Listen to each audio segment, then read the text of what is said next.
Guys, it is FanExpo 2024, and we are very fortunate here at the Geeking Company to talk to a couple of comic creators that, as you can tell, is near and dear to our hearts. We're talking with Jackson Lanzing and Collin Kelly here. Guys, why are you guys here at FanExpo 2024? I mean, we're talking about all of our comics. We do comics over at Marvel, we do comics over at DC, but the reason we're talking to you especially is to talk about some Star Trek. Colin and I have been working on the Star Trek comics line for the past 5 years. It's been a personal sort of joy and project for us to really get in there and tell Star Trek stories the way that they should be in comics. Tell stories that embrace the idea that this is a, like the original cinematic universe, that these are characters who can interact, who can interplay, and you can tell stories that utilize all of the pieces from TOS all the way to Prodigy, all the way to Lower Decks and beyond, right? And that's what these Star Trek comics have done. We start quite literally after Deep Space Nine and Voyager,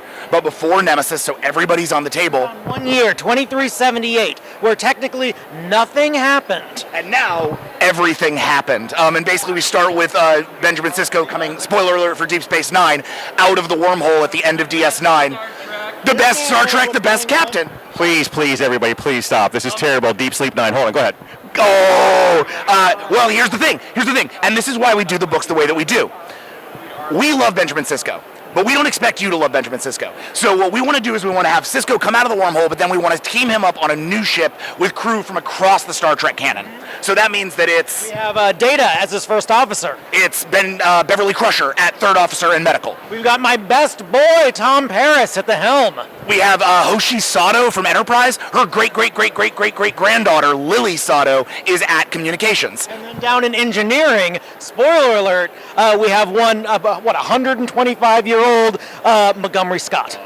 This is all chicken soup for my soul, guys. Who is the studio that's currently, because I know Star Trek has bounced studios in the past as far as the IP goes, so what studio are you guys working through to be producing all this Star Trek content? So for the last 500 issues of Star Trek has been produced by a single publisher. That's IDW Comics. And IDW was handling it throughout the entire Kelvinverse era, so back when it was all Pine Trek, right?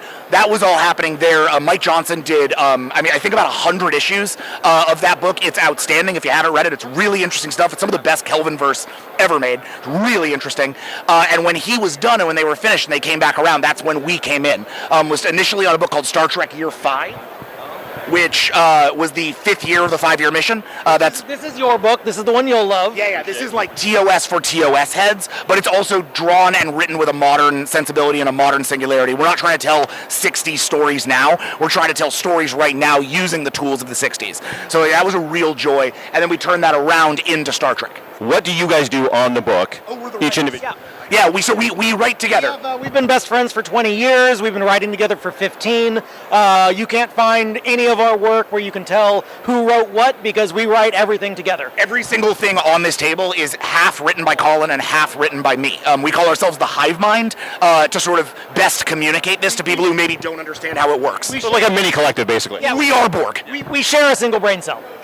You guys are obviously big Star Trek fans. The way not just the legacy, but even the contemporary, the way this property has lasted throughout the decades, what do you attribute Star Trek's longevity? I think Star Trek is a generational thing, and that it sounds like a pun, but I really don't mean it that way. I think Star Trek is a thing that you can pass to your children, and that was passed to both of us.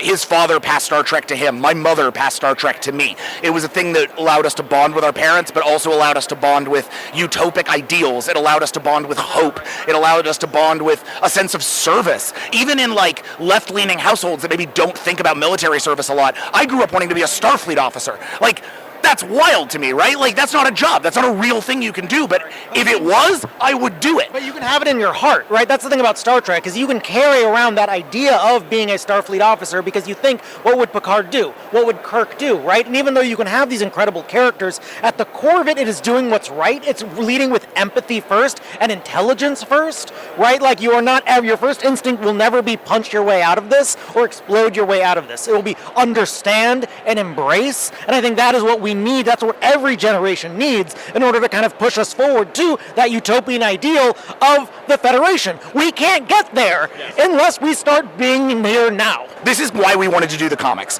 because sometimes I think comics as a medium naturally default to punchy, kicky fight times. We write a lot of Marvel and DC comics, and inevitably, as cool as it is, it ends up being two guys with glowing fists punching each other, right? That's what comics become at a lot of times. Captain America, Guardians of the Galaxy, Timeless, or our brand new book, Outsiders from DC. Which is literally all about how feudal, well, but that's like that Outsiders book is actually about how feudal that particular kind of storytelling mode is. But what we were trying to do with Star Trek was come in and do something that felt like Star Trek, right? That took those utopic ideals, took that idea of moral conversations in hallways with carpets, and somehow turn it into like comics that you want to read, turn it into something visual, turn it into something exciting, and that challenge is so exciting. When the first Star Trek comic ever came out, this British publisher had this license initially, I can't remember what they were called, but it was before Star Trek had been produced. So they had to send them scripts and black and white images of the original cast so that they could like get them to draw it correctly and tell them like this is what Star Trek's gonna be.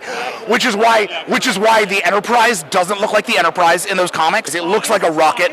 Spock is green, like fully green. Costumes are the wrong colors. I think Uhura's white. Like it's like really weird. But the crazy thing about this book is that is not any of that, but it's how wrong it gets the core of Star Trek, because it's doing what every other science fiction would do, which is to say they go down to this planet, and the away team goes down, and the planet turns out to be basically a virulent plant entity, just a really horrible giant plant that's going to eat everything, and it kills a bunch of red shirts, and then they all escape, and they get back up to the ship, and Spock goes, "There is only one logical solution," and he goes to the phaser array and he burns the planet to death. Classic Star Trek. Could you be any more Star Trek than that? Yeah, and then literally they all turn to each other and go, "Just another day on the Enterprise. To warp, Mr. Spock." Tune in next week. Yeah, and it's like, oh, you were writing Star Trek like it was Star Wars. You were writing it like a space opera, like a space western. You weren't writing it like Star Trek. And so for us, we really think of Star Trek as like its own genre, it's its own thing, and to come in and do it right requires playing by its rules, not by trying to force it to play by yours. Now, are you guys doing a monthly title for IDW for Star Trek right now, or is it mostly limited to it is a monthly title? Oh, yeah, no, it is a monthly ongoing title. The first volume is called Godshock, second is called The Red Path, and then there's a sister book called Star Trek Defiant. These two books weave into to each other. We have our first crossover event with an event called Day of Blood, and we are now moving into, we are continuing on that kind of theme. More to be released in our Star Trek 500, the 500th issue of Star Trek, which comes out next week. I genuinely think next week, and that is going to be previewing the big event for next year. We're going to do another big crossover, but no, Star Trek just released issue 23. We're going far beyond that.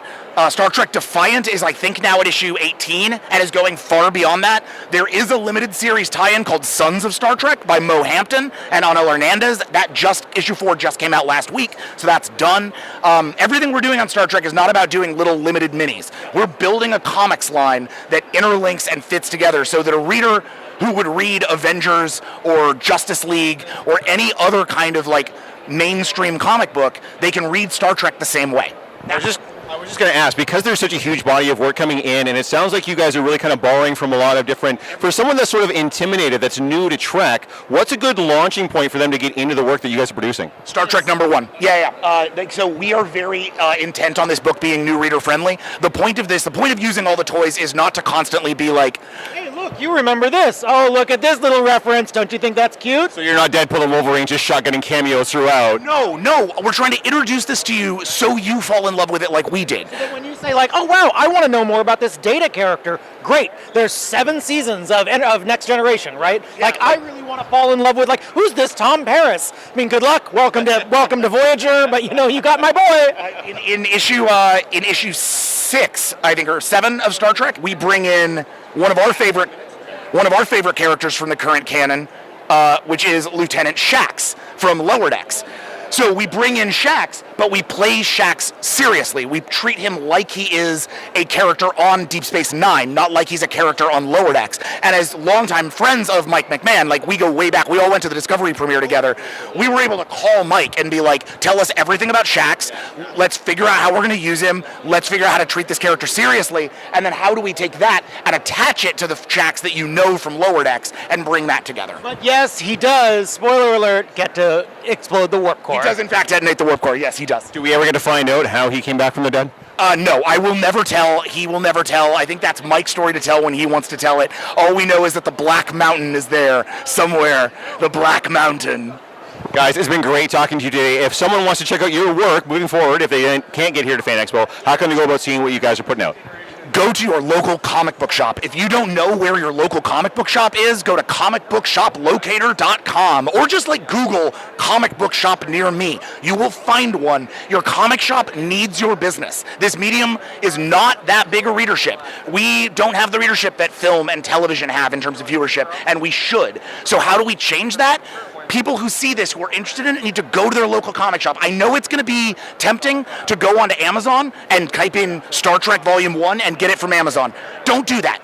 Go to your local comic shop and get it from them. Make sure that they're getting your business, because that's not going to just keep this book on the shelves, that's going to keep every book on the shelves. And then it's going to ideally introduce you not just to Star Trek comics, but to a whole world of comic books, because there are stories for everyone in this medium.